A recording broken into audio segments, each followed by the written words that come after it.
चलिए 150 ना सही 149 सही, लेकिन मयंक यादव ने साबित तो कर दिया कि बंदे में दम है। भाई आपने सही प्लेयर पर दाव लगाया और अगर सपोर्ट मिला, इंडिया टीम ने बैक किया तो यह खिलाड़ी बड़े बड़े काम कर सकता है। क्योंकि सोची इंडिया और बांग्लादेश का जब पहला मैच शुरू हुआ तो जितनी हाइप इस मैच की थी उससे कई ज्यादा हाइप मयंक यादव की। जब से आईपीएल में मयंक यादव को देखा था, हर फन यही चाहता था कि मयंक यादव बस इंडिया के लिए डिब्यू कर जाए। 1.50 ओ क्लिक कर लेता है, 150 डालता है, 155 डालता है। इतनी कंसिस्टेंस, लाइन और लेंथ जब इंडिया के लिए खेलेगा तो क्या होगा। सबको इंतजार था कि मयंक यादव का डिब्यू कब होगा, और जब बांग्लादेश सीरीज के लिए मयंक यादव का नाम स्क्वाड में आया तो सब इंतजार कर रहे थे कि बस मयंक यादव डिब्यू कब होगा। सबको इंतजार था कि मयंक यादव न सिर्फ 1.50 ओ क्लिक करेगा लेकिन शोएब अख्तर का वर्ल्ड रिकॉर्ड भी तोड़ेगा। तो इसीलिए मैंने सबसे पहले सोचा कि जरा आपसे भी पूछ लें कि कैसा मयंक यादव का पहला स्पेल, पहला विकेट कैसा लगा, आपका पहला इंप्रेशन क्या था। क्या आपको लगता है कि मयंक यादव की जितनी हाइप बन गई थी वो जस्टिफाई कर पाए, क्योंकि मुझे लगता है कि कर दिया। मतलब आप अगर बहुत ज्यादा एक्सप्रेशन ना रखें तो उनका पहला स्पेल था ना, वो डिस्पॉइंट करने वाला तो नहीं था। मयंक यादव जब अपना पहला ओवर लेके आए तो मेडन ओवर डाला और इंडिया क्रिकेट की हिस्ट्री में सिर्फ 3 बॉलर्स हुए जिन्होंने T20 वर्ल्ड कप डिब्यू में पहला मेडन ओवर डाला है। मयंक यादव ने डाला, अच्छी स्पीड में बॉलिंग कर रहे थे, अच्छी लाइन और लेंथ डाल रहे थे और कंसिस्टेंट लग रहे थे। सेकंड ओवर में पहला विकेट ले लिया, और विकेट किसका लिया, बांग्लादेश के सबसे एक्सपीरियंस महमूदुल्लाह का विकेट। उनके स्पेल की बात करें तो 4 ओवर की गेंदबाजी की, जिसमें एक मेडन ओवर डाला, 21 रन दिए, एक विकेट लिया और 5.20 का आइकॉन। हाँ, वो तो 150 मार्क टच नहीं कर पाए, जिसका सारे फैंस को इंतजार था, लेकिन बहुत क्लोज पहुंच गए थे। उनकी जो फास्ट बॉल थी इस मैच में वो 149.9 की थी, उनकी जो एवरेज बॉल थी वो 140 की थी। मतलब पूरे जो स्पेल था उसमें 140 टच कर रहे थे। तो धीरे धीरे साइन दिखाई दे रहे हैं। भाई इमरान मलिक ने जो काम किया था वो ही मयंक यादव भी कर सकते हैं। वो भी अच्छी स्पीड में डाल रहे थे, यह भी अच्छी स्पीड में डाल रहे हैं। बस यह है कि अब आप आगे कैसे लेकर जाएंगे। इमरान मलिक का साथ सबने छोड़ दिया, अगर आप मयंक यादव का नहीं छोड़ेंगे तो शायद यह वो कर जाएं। मयंक यादव के स्पेल को अगर थोड़ा और क्लोजली देखें तो जो उनका पहला ओवर था वो मेडन ओवर था। तीसरी बार ऐसा हुआ कि 145 क्रॉस किया, 145 की स्पीड डाली, 147 की स्पीड डाली। सेकंड ओवर में सिर्फ 3 रन दिए, 148 टच किया, 149 टच किया। तीसरा ओवर जरूर थोड़ा सा एक्सपेंसिव था। अभी भी याद है कि वो शॉट जब तेज गति से बॉल डालते हैं तो पीछे फ्लिप करते हैं और 6 चला जाता है। स्पीड के साथ यह होता है, आप कितना भी एक्यूरेट हो जाएं, आप कितनी भी लाइन देख लीजिए, पर वो एक बॉल आती है जब गलती से इस बाउंड्री चली जाती है और उसके बाद कंट्रोल करना बहुत मुश्किल हो जाता है। इस ओवर में भी हमने देखा कि जब मयंक यादव ने एक ही ओवर में 3 बाउंड्रीज दी और 15 रन पड़ जाएं तो, लेकिन आखिरी ओवर में मयंक यादव ने वापसी की, 2 बॉल 145 टच की और एक अच्छा स्पेल खत्म किया। मतलब फैंस के रिएक्शन आ रहे थे कि भाई बुरा स्पेल नहीं था, जितनी हाइप थी उसको उतना जस्टिफाई किया। एटलीस्ट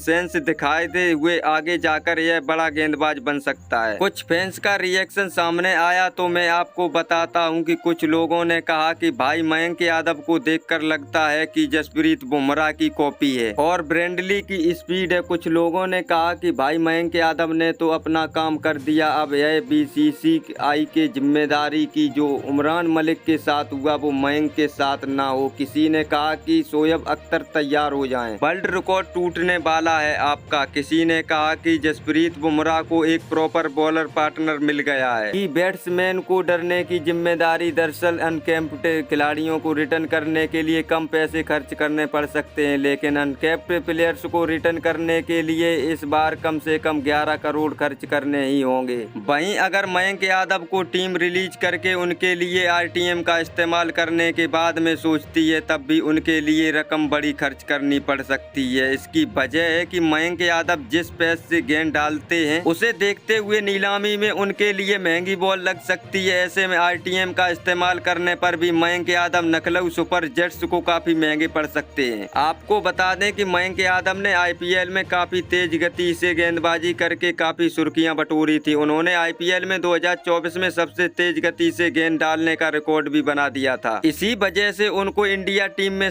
सम्मिलित किया गया है। अब मयंक यादव का इंडिया डेब्यू भी काफ़ी शानदार कर रही है।